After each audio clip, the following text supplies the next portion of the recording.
Welcome back everyone to another weather forecast here on the channel. Since the last episode, there has been no shortage in action across many parts of Europe, so just to give you a quick overview, let's just start with all the reports of severe weather since last Monday, July 14th. A total of 350 reports have been submitted so far, and it's really interesting to note how widely scattered those reports are, since it really shows how many places were affected by heavy rainfall and/or storms due to several different weather systems over the past week. Now, as of today, we're still looking at widespread inclement weather from two separate systems over Europe. This one, centered right around the border between Belarus and Russia, has actually been around since last week. As a result of this, many areas all around have experienced multiple days of heavy rainfall and thunderstorm activity. The soil moisture graphic shows where this has generally been most pronounced. As far as the other system, centered over the United Kingdom, it hasn't been around for as long, and in fact it arrived on Saturday right on the heels of a less significant wave of rain which had arrived on Thursday.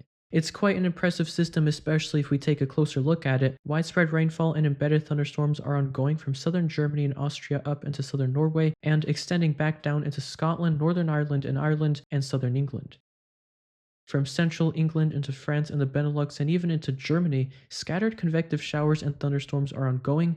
In addition to that, look at northern Italy. These are probably the most robust thunderstorms which have been ongoing since the morning hours. It's worth noting that conditions are favorable today for long-track supercells capable of producing large to very large hail, destructive wind gusts, excessive lightning, and perhaps a couple tornadoes, not to mention the widespread threat of flash flooding which I've been emphasizing in my recent weather forecasts as well. Of course, the fact that the soil is already saturated in many places across Western Europe only raises concerns. One of the places where this could become a serious problem today is Denmark and Germany. The weather services in both countries have issued red warnings coming into effect this afternoon due to a high risk of heavy and persistent rainfall. Now, for those other red warnings which probably caught your eye in North Macedonia, Kosovo, Serbia, and parts of Bosnia, these are not precipitation related. These are actually heat warnings in effect today. Some temporary relief arrives tomorrow for some northern portions of the Balkan Peninsula, but it really doesn't help much because temperatures are going to rebound as we go through the week, so I would expect heat warnings to continue.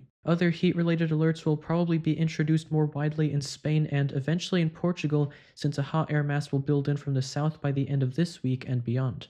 Another part of Europe dealing with abnormally warm weather is Norway, Sweden, and Finland. All three of those countries are almost entirely covered by warnings as temperatures are expected to remain far above average in the coming days, and with the abnormally dry soil in many places coupled with lightning strikes due to scattered storms as far north as the Arctic Circle, the risk of wildfires remains high.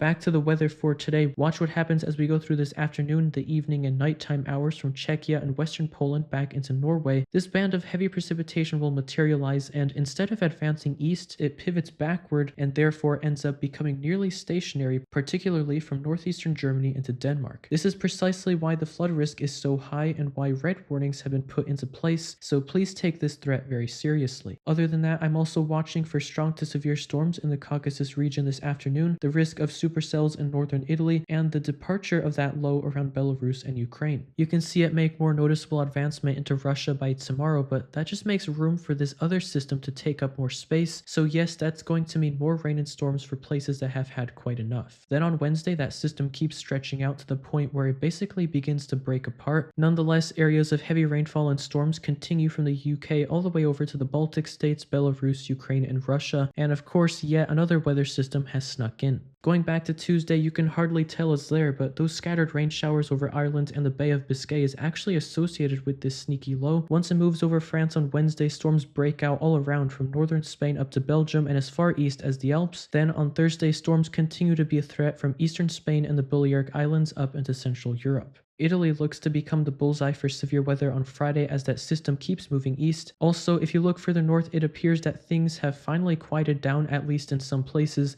though I will advise you not to hold your breath because current model guidance suggests that the pest from the west isn't backing down as we approach the end of July. More information on that will be coming soon. That's going to wrap it up for this weather update, but just before you click off the video, the community has once again provided some impressive weather-related media for me to show you all, so please enjoy the rest of the video.